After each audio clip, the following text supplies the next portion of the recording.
Robeson County, North Carolina, is a place rich in the culture and history of the Lumbee Indians. Today, Robeson County is home to many important places, like the University of North Carolina at Pembroke, the Native American Resource Museum, and of course, the Lumbee people.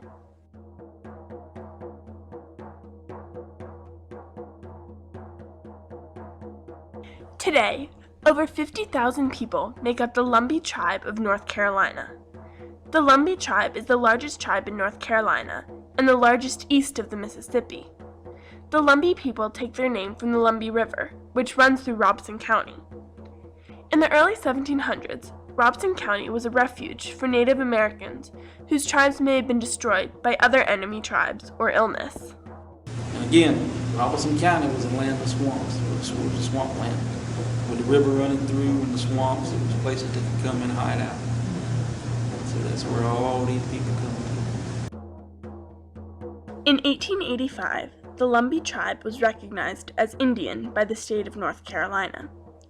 Even though the tribe has received state recognition, they are still trying to receive federal recognition. The government says that since we never lived on a reservation, we never done a treaty with the United States, and we don't have a language, they say that we have to prove our Indian ancestry. And we've been trying to do that for over 100 years now.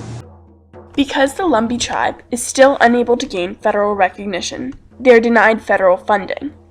Even though the tribe faces many obstacles, they are still actively seeking federal recognition.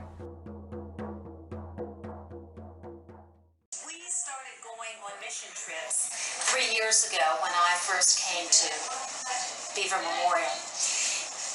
Because the church had not been on mission trips for years and years and years.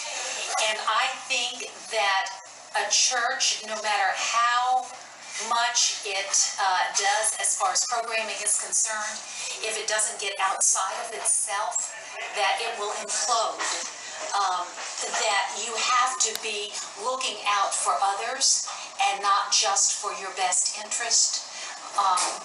I think it goes against what we consider the principles that Jesus taught, that the kingdom of God is for everyone, and we are supposed to translate that into our actions and going outside of the church.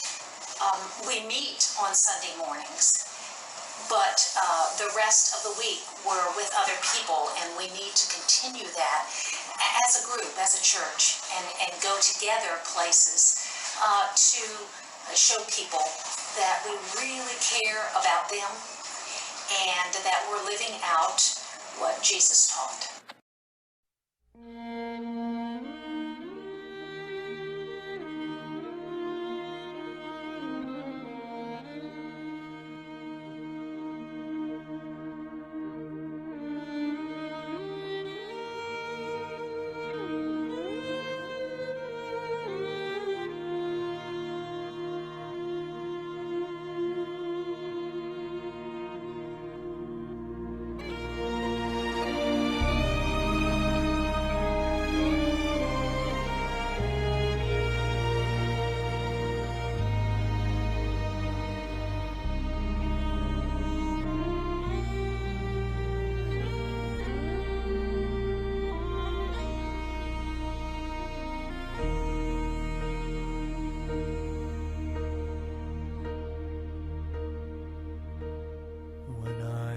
Down and oh, my soul so weary, when troubles come and my heart burdened be, then I am still and wait here in the silence until you come and sit a while with me.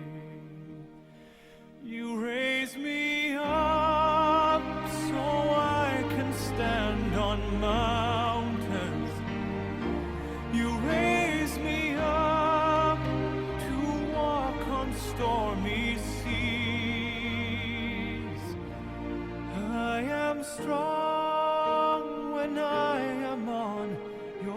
shoulders. You raise me up to more than I can be.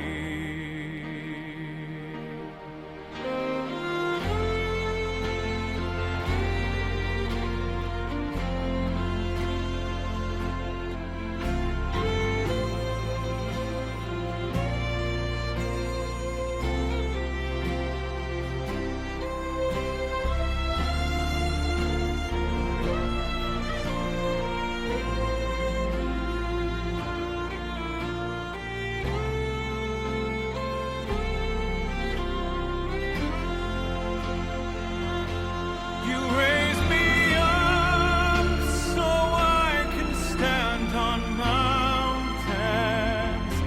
You raise me up to walk on stormy seas. I am strong when I am on your shoulders. You raise me up to more than I can be.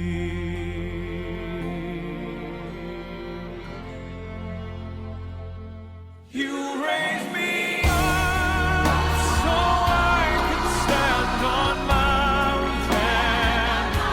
You raise me up to walk on stormy seas. I am strong when I am on your shoulders. Raise me up to more than I can be. You raise me up so I can stand on mountains. You raise me up to walk on stormy seas. I am strong when I am on your shoulders. You raise me up to more than I can be.